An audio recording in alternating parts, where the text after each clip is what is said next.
Sir हथकड़ी पहनकर आज ब्लड दे रहे हैं जबकि देश आज़ादी का पर्व मना रहा है। देश आज़ादी का पर्व मना रहा है तो हम जो है ना इलेक्शन कर्मचारी अधिकारी जो है सरकार ने हमें बत्तीसों में बांध रखा है। वजह ये है पिछले 26 साल से हम सर्विस कर रहे हैं पर अब तक में परमानेंट नहीं किया गया है। अच्छा। और जो सुविधाएं नियमित कर्मचारी को दी जाती है उनमें से कोई भी हमें सुविधा नहीं दी जा रही है। समय समय पर अधिकारियों द्वारा परमानेंट अधिकारियों द्वारा जो है ना हमारे हितों का दमन किया जाता है। आज कौन सा दिन है? हड़ताल भी चल रही है आप लोगों की? 21वां दिन है। क्या मांगे? कोई आश्वासन नहीं मिला आपको सरकार की तरफ से? हमारा जो ये है कि एक तो हमें नियमित किया जाए, दूसरा ये है 7 पे का हमें लाभ दिया जाए। जब तक परमानेंट नहीं हो रही जब तक हमें जो है हमारी जो सर्विस है सर्विस सुरक्षा दी जाए। अगर नहीं मानी जाएंगी तो मांगे तो आंदोलन को और जोर दिया जाएगा। चलता रहेगा आंदोलन? बिल्कुल चलता रहेगा। दरी से तभी उठेंगे जब मांगे सरकार से आर या पार की लड़ाई है। इसमें मैं एक बात और कहना चाहूँगा, सरकार और हमारे बीच में जो है जो अधिकारी हैं वो रोड़ा बने हुए हैं। हमारी प्रॉपर जो बातें हैं सरकार के पास नहीं पहुँच पा रही। मेरा नाम उर्मिला है। उर्मिला जी, हथकड़ी पहनकर आज़ादी के दिन आप ब्लड डोनेट कर रही हैं, क्या कहेंगे वजह? हमारे देश को आज़ाद हुए 78 साल हो गए हैं, लेकिन हम भी आज भी बेड़ियों में जकड़े हुए हैं। एनएचएम कर्मचारियों को सरकार ने बेड़ियों में जकड़ के रखा हुआ है। आप एनएचएम कर्मचारी? एनएचएम कर्मचारी हैं। कब से हड़ताल पर हैं? क्या मांगे हैं आपकी? आज हमारा 21वां दिन है और हमारी मांगे यही है कि सरकार हमें अत्याचार की तरह हमारे साथ काम करके दुर्व्यवहार करके हमारे साथ, और हम पक्के कर्मचारी बनना चाहते हैं क्योंकि जो रेगुलर है उनकी समान एजुकेशन समान काम समान हो, तो हमारे साथ दुर्व्यवहार क्यों कर रही है सरकार? तो आपसे गुलामी कराई जा रही है? कहें ये एक तरह की गुलामी है क्योंकि जो रेगुलर वाले कर्मचारी हैं हमारी और उनकी उसमें ना एजुकेशन में कोई फर्क है ना उसमें पढ़ाई लिखाई में किसी चीज में भी कोई वो नहीं है, तो फिर सरकार हमारे साथ ये भेदभाव क्यों कर रही है? काम बराबर लेते हैं, वेतन कम देते हैं। बराबर से भी ज्यादा लेते हैं क्योंकि कभी भी हमें धमकी दे देते हैं। हर साल कॉन्ट्रैक्ट रिन्यू करवाया जाता है और फिर काम को लेके धमकियां दे देते हैं और हम ये अत्याचार पिछले 20-25 सालों से झेल रहे हैं। अभी तक आज 21वां दिन है, कोई आश्वासन सरकार की तरफ से कोई हमें आश्वासन नहीं दिया गया है और ना ही हमें मतलब अभी कोई उम्मीद है।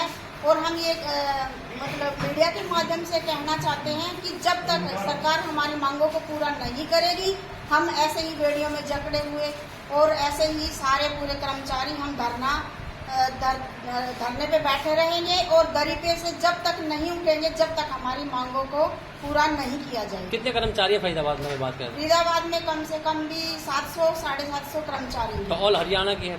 ऑल हरियाणा के 18,000 कर्मचारी हैं जो पूरे दरी पे बैठे हुए हैं। क्या लगता नहीं कि अगर मांगे नहीं मानी गई तो आने वाले चुनाव में नुकसान भुगतना पड़ सकता है?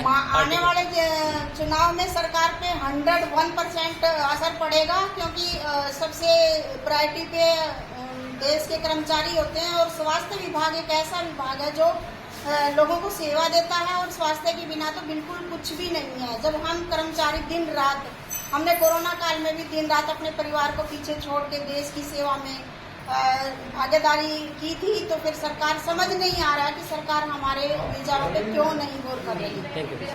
पतन जी, हथकड़ी लगा के आज प्रोटेस्ट हो रहा है आपका, ब्लड डोनेट भी किया आप लोगों ने, क्या वजह है? क्या वजह है? आज देश का आज़ादी का दिन है और देश के आज़ादी का दिन है और हमारा ये अपना उसका दिन है बंदगी का। जेईओ का जैसे होता है ना वैसे हमें हमारे जो एनएचएम कर्मचारियों को 28 साल हो चुके हैं जी काम करते हुए, देश की सेवा करते हुए, और पूरे विश्व में जो ये महामारी आई थी उसमें हमारा देश सबसे आगे रहा था, वो हमारे एनएचएम कर्मचारियों की वजह से, जिन्होंने अपने जान पे खेल कर अपने परिवार की परवाह ना करते हुए और अपने देश को वर्ल्ड में नंबर 1 का खिताब दिया। वो हमारे एनएचएम कर्मचारी सबसे आगे फ्रंट पे रहे। कोरोना योद्धा के रूप में काम किया आप लोगों ने? कोरोना योद्धा के रूप में काम किया और सरकार ने भी कहा कि आपको हम कोरोना योद्धा हो हमारे। सरकार कोरोना या दमानती है आपको, लेकिन आपको जो हक मिलना चाहिए नौकरी में परमानेंट का, सातवां वेतन जो मांग रहे हैं आप, ये मिल नहीं रहा। अब हमारे को सरकार कहती है कि भाई हमने जो तुम्हारे को कोरोना योद्धा कहा था ना, वो गलती होगी हमारे से। अच्छा। हाँ, कह रहे तुम्हारे से गलती होगी, हमने तो तुम्हें कर्मचारी मान लिया था, पर कर्मचारी कह के गलती होगी, और कोरोना योद्धा जो मान के अब हमारे को ये कड़ी जो डाली है ना, जो हम डाल रहे हैं, ये जो हमारे जो नहीं दे रहे, भाई हमारे को परमानेंट तो कर दो अब कम से कम। मतलब ये हथकड़ी इसलिए पहने कि आज भी आप गुलामी की नौकरी कर रहे हैं। गुलामी की नौकरी कर रहे हैं जी, बिल्कुल। इससे ज्यादा क्या गुलामी का 28 साल की सर्विस होते हुए एनएचएम कर्मचारियों की 22 साल हमारे को हो गए, हमारे से और सीनियर्स हैं। अब उसके बाद हमारे पास क्या बचा है, और हम क्या मांग रहे हैं? हम रोजी रोटी तो मांग रहे हैं भाई, रोजी रोटी मांगता है कर्मचारी। ये सेंटर और हरियाणा की सरकार में जो स्कीम है, सेंटर और हरियाणा की स्कीम है, तो क्या लगता है परमानेंट क्यों नहीं हो पा रहा? दोनों जगह सरकार बीजेपी की है। अब तो ऐसा है जी, जो सेंटर है ना, वो तो राज्य को देता ही है इसकी पैसा, वो सब राज्य को देता है। कोई जब कोई राज्य इतना पैसा कमा लेता तो सबका काम चल जाता है। भाई हमारे को सरकार तनख्वाह दे रही है, सरकार ने हमारे को अपॉइंटमेंट किया, तो हम सेंटर के पास, तो हमें पता ही नहीं है कि भाई सेंटर सबको देती है।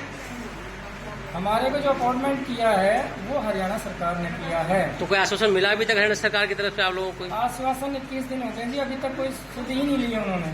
तो कब तक चलेगी हड़ताल? ये जब तक चलेगी, जब तक हमारा जो ये बेड़ियां है ना, हमारे खुलेंगी नहीं, हमारे को अपना हक नहीं मिलेगा, हमारे परमानेंट और सातवां वेतन जो मुख्य मांग है, जब तक ये हमारी मिल नहीं जाती, जब तक हम इसको अपनी दरी को और यही आंदोलन नहीं छोड़ेंगे, और इस आंदोलन को तेज करेंगे, और इतना तेज करेंगे हम अपनी आत्मसमर्पण और आत्मदाह के लिए भी हम अपने तैयार हो रहेंगे। जो सरकार, इसका वही सरकार को जिम्मेदारी है इसकी। अगर हमारे को जीवन देना चाहती है तो हमारी जल्दी से जल्दी वो सुध ले हमारी, और हम नहीं चाहते हड़ताल पे जाना, हमारी मजबूरी है। हम तो वही सेवादार हैं, हमने बहुत सेवा करी है। जब अपने वर्ल्ड में भारत को नंबर 1 तो जो लोगों को परेशानी हो रही है आपकी हड़ताल से, उसकी जिम्मेदार सरकार को मानते हैं आप? सरकार जिम्मेदार है जी, हमारी नहीं जिम्मेदार। हमने तो अल्टीमेटम दिया, हमने तो हड़ताल पे जाने से पहले कम से कम काफी दिन पहले का 15 दिन पहले का अल्टीमेटम दिया था कि जब हड़ताल पे जा रहे हैं हमारी मांगे पूरी कर दो।